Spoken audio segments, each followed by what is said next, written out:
السلام عليكم ورحمة الله تعالى وبركاته. مرحبا بكم معايا في مالح وحلو مع تيفا مجددا.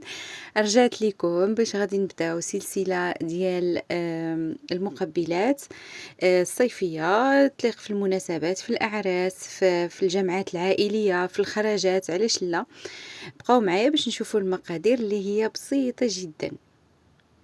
كما كتشوفوا معايا هنايا غادي نحتاج 3 ديال البيضات، 50 مليلتر ديال الزيت، 50 غرام ديال الفرomاج، وعندنا واحد المعلقة كبيرة ديال معجون الطماطم، عندنا معلقة كبيرة ديال التحميرة، شوية ديال الإبزار والملحة. هنا كاين هاد الملون، يعني إلا بغيتو تستغناو عليه ممكن تستغناو عليه. وهنا عندي 50 غرام ديال الدقيق. الكميات سهلة. هنا غادي نعزل الصفار على البياض، وغادي نبدا نخلط المكونات كلهم مع بعض.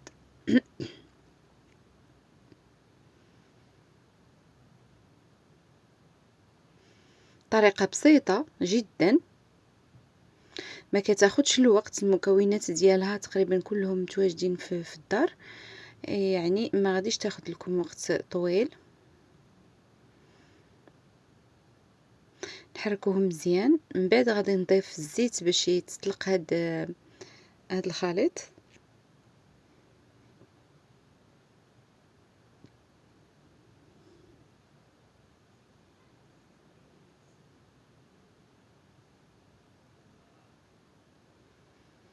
نستمروا في الخلط حتى يتجانسوا مزيان. ممكن بدل التحميرة اللي كتعطي لون احمر ممكن تحطوا مثلا لاصوص نتاع البيستو، صوص بيستو كديروا منها معلقه كبيره كما درت معلقه ديال ماشي التحميره عفوا، صلصه الطماطم او معجون الطماطم. ممكن ديروا معلقه نتاع البيستو كيجي خضر، وتضيفوا شويه ديال الملون اخضر الا شفتوا اللون ديالو مثلا فاتح بزاف. وصافي.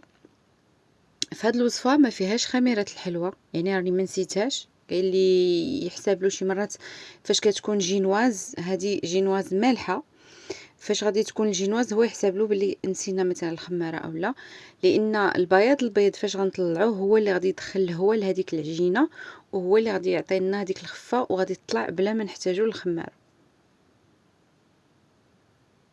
هنا من بعد ما طلعت مزيان بياض البيض غادي نخلطوه على الخليط الاول.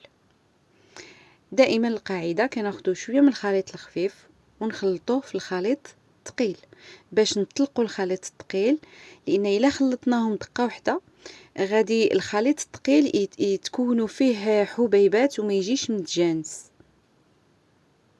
كناخذ بشويه حتى نسالي الخليط كله، وغير بشويه. من بعد ناخذ سباتول ونخلط من الفوق لتحت حتى يتجانس لها الخليط مزيان. نفس الشيء مع الجينواز اللي هي حلوه، نفس الطريقه حتى كنتحصلوا على هاد القوام.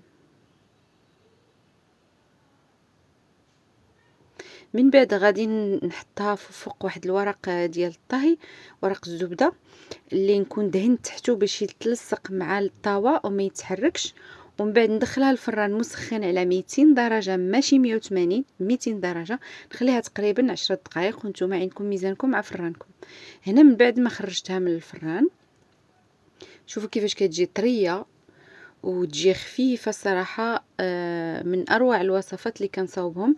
هنايا غادي نقطع الجناب عاد وغادي نطوي، غادي نطويها غير نخليها في نفس الورق ديال الطهي اللي طيبتها فيه، ونطويها بهذا الشكل هذا كما كتشوفوا. ومن بعد نخليها حتى تبرد. خليتها انا شحال من ساعه بردت، ومن بعد رجعت لعندها. شوفوا شحال طريه وخفيفه، وصراحه التطوات كتسير مع اليد بسهوله. هنا غادي ناخذ جوج الانواع ديال الفرماج، كيبقى هادشي اختياري الحشو. فرماج ديال الدهن ولو بورسان اللي هو عباره على الثومه مع الاعشاب، كيكونوا مطحونين ومخلطين مزيان مع الثومه، وخلطتهم مزيان. ومن بعد حطيتهم فوق الجينواز. وهنا غادي نمشي باش غادي نطويها شويه بشويه. طلويوها بهاد الطريقة هادي، يحاولوا يكونوا جميع الجوانب متساوية، كتكمل على هاد الشكل. من بعد غادي نعاود نغطيها هكا وغنرجعها للثلاجة باش تشد راسها مزيان في التقطاع، ما تخسرش. غنمروا للتقطاع ديالها، نحيدوا الجوانب.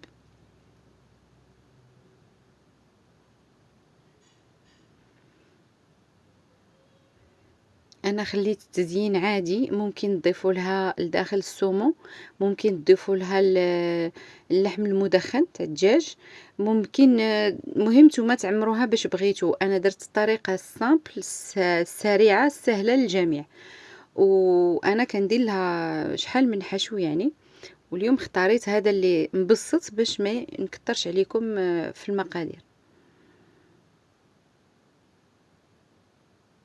كتجي على هاد الشكل هذا، كتجي زوينة من بين المقبلات يعني البريستيج. ممكن تضيفوا لها لي طوماط سوريز من الفوق، ممكن الورق ديال النعناع، ممكن حتى الورق تاع القزبر، اللي بغيتو. نتمنى تكون الوصفة عجبتكم، وإلى اللقاء.